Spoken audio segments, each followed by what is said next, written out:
Alright, so now we are on to the more difficult task of setting up some vertical motion.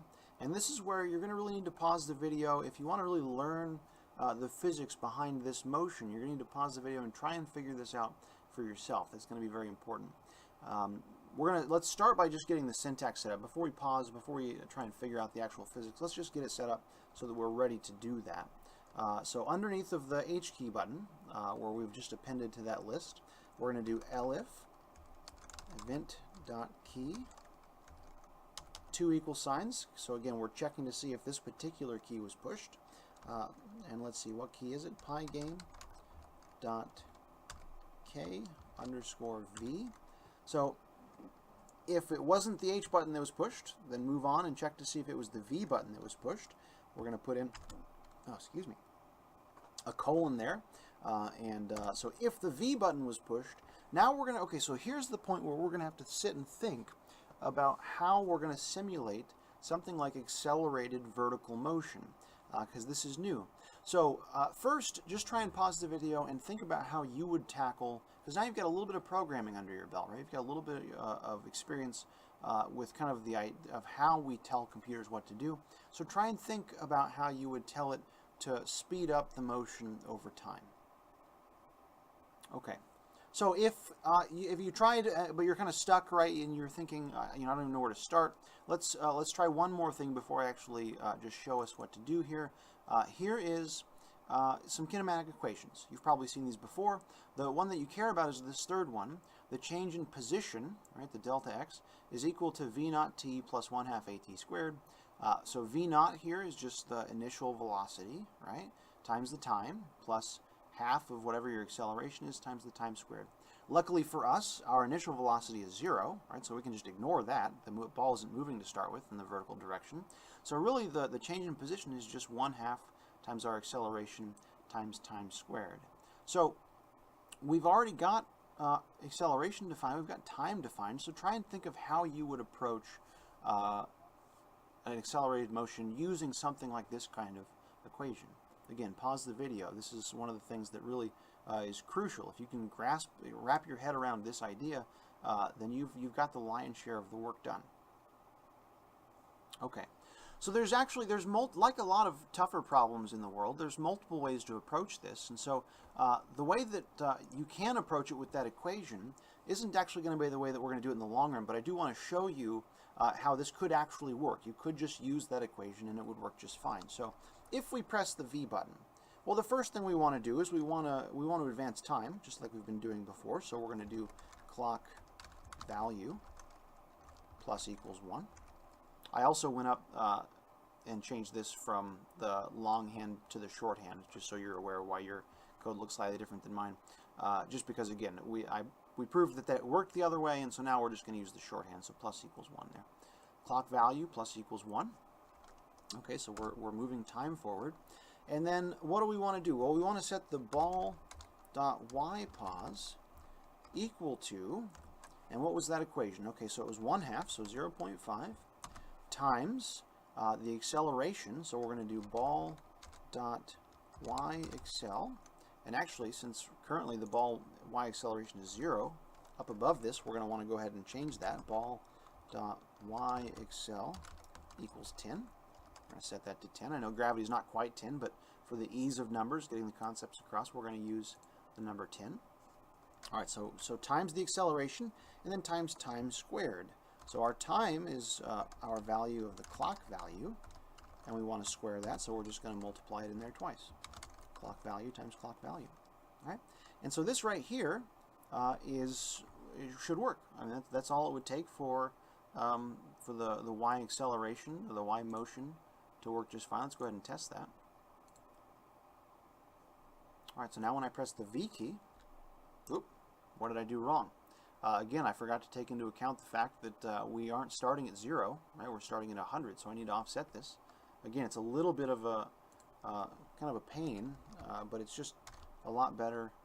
100 plus this value here. It's a lot better than having the ball halfway off the screen off the top. So we do have to make sure to take into account that little offset that we've got. So now if we run this again, all right, press the V button. We go down a little bit further, Each time we press the button, we're speeding up just a little bit there. And after 5 seconds, I push the button 5 times, we should be at the 125 position vertically, 125 meters, and that matches up nicely. So I moused over the ball there, and we got the position. Now the ball doesn't have a time. We didn't give it a time value, the ball, so it's not gonna give you that. But at least we can check to make sure that we don't have dots drawing, we don't have these updating yet, we haven't programmed that. But at least we can kind of check that, yeah, that is working. Okay, so that is one way to do it. The issue though is, and it's not much of an issue, it's just that it doesn't really match the rest of our code very well. So we're going to try and think of another way to do this that just does simple addition and subtraction and not rely so much on this equation that we have, right? This kinematics equation. So can we think of another way to do it? And here's how I approached this. I made a little table so that we can really kind of see. I plugged into that little equation different time values, and I got out the position. So at time 0, of course, we're at position 0. At time 1, well, 1 squared is 1, times 10 is 10, and then cut that in half, you get 5. And 2 squared is 4, times 10 is 40, cut that in half, you get 20 on the way down, right? You get 90 divided by 2 is 45, and so you just plug these in, and you get, at time 1, 2, 3, 4, and 5, you have positions 5, 20, 45, etc. And so I tried to think of, how can we find a pattern here related to the velocity, the speed at which we're moving. So our change in position from the time of 0 seconds to 1 seconds was 5 meters. We started at 0, we went to 5, so the change in that position was 5 meters. From the first second to the second second, we went from the 5 meter mark to the 20 meter mark. So our change in position was 15. And then from the second second to the third second, we went 25 meters, and then 35 after that, and 45 after that. And I thought, well, what is our velocity at 1 second? Well, it's 10 meters. That's, you've been moving at 10 meters, or you're accelerating at 10 meters per second squared, and so after 1 second, this is how fast you're going. And after 2 seconds, you're going 20 meters per second, and after 3 seconds, you're going 30 meters per second, etc., etc. And you can see here now the pattern shows up that our change in position is just whatever our current velocity is minus 5.